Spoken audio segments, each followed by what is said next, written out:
nobody really likes changes, especially if you're trying to sell a house. So what we have to do is tell people to sell a house, you have to spend money to make money.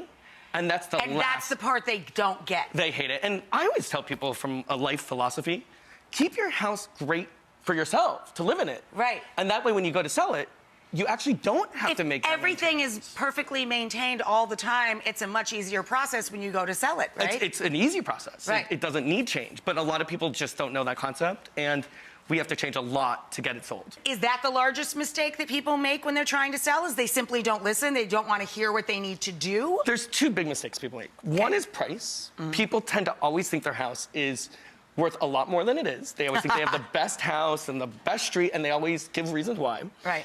And the second thing is just not preparing the house the way it needs to be. People don't think about that. So a lot of times houses are dirty, they're cluttered, they're not. Clutter's a big one, isn't it? Huge. A person has to be able to see themselves in the space, not you and your entire life in that space, right? And you said it exactly the way I would say it, which is, in order to sell a house, a buyer needs to feel really comfortable and see themselves in it, want to sit down, want to relax, and want their family there. Right. And if it's too specific, if it's too cluttered, if it doesn't feel clean, if it feels like... They can't get that mental picture that's so necessary. Exactly.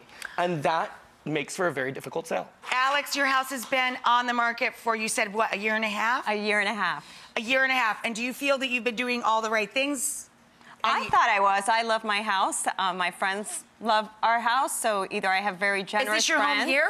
Yes, that's my house, Wow, yes. nice house. It looks beautiful. I do see some challenges off the top, but it looks beautiful. I think it looks beautiful. The thing I always tell people is, you could love your house, and your friends could love your house, but if you're not buying your own house, and if your friends aren't writing you a check, it means nothing. Let's start with your living room. We want buyers to want to sit down and feel comfortable in your house. So when I look at your picture, I'm looking at a couch that there's really nothing to sit on. I mean, there's nowhere to look, but you're not looking at the other person. It doesn't make you feel warm. You don't want to just relax in the space. Okay. And it feels a little cluttered. The first picture looks like you're taking it from the wrong angle. It looks a little bit small. So when you combine all these things together, you have a first impression, right? And I always tell people, if a buyer sits down on a couch, there's a good chance they're gonna buy your house.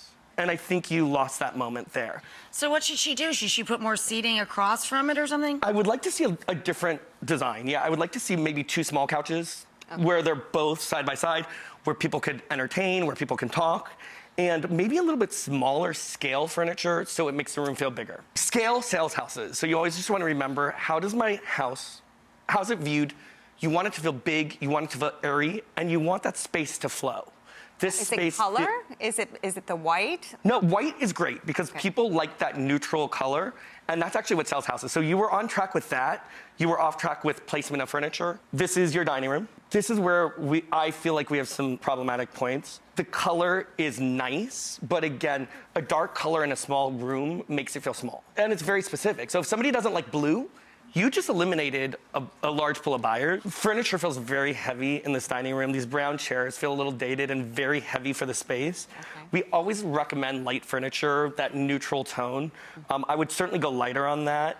And so let's just eliminate these chairs completely. You have a lot of furniture going on in this room. You have this old antique piece. You also have a piece here. It's a lot. In smaller spaces, you don't need to have so much furniture because the less if you love it, put it in storage. But for now, lighten it up. By the way, we love storage. Storage is good for selling houses. So I think these two pieces are a little much. We'd want to get rid of one of those. Okay. And then the pictures you have here are lovely, but they are a little bit competing. You have a lot of colors going on.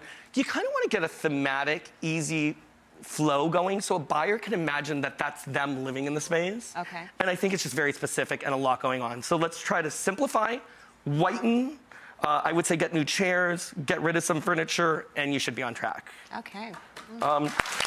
We'll do one more. Oh no, I'm scared. This room's a disaster. Everything needs to go. If I walked in, I would walk right out of your house. Yes. Buyers are gonna hate this room. Get rid of the wallpaper, paint the wood white. This is a very heavy piece of furniture. It doesn't go with the She doesn't even like that room. She's like, oh God, not that room. Yeah. Good luck, Alex. Let us know. Aaron, thank you so much.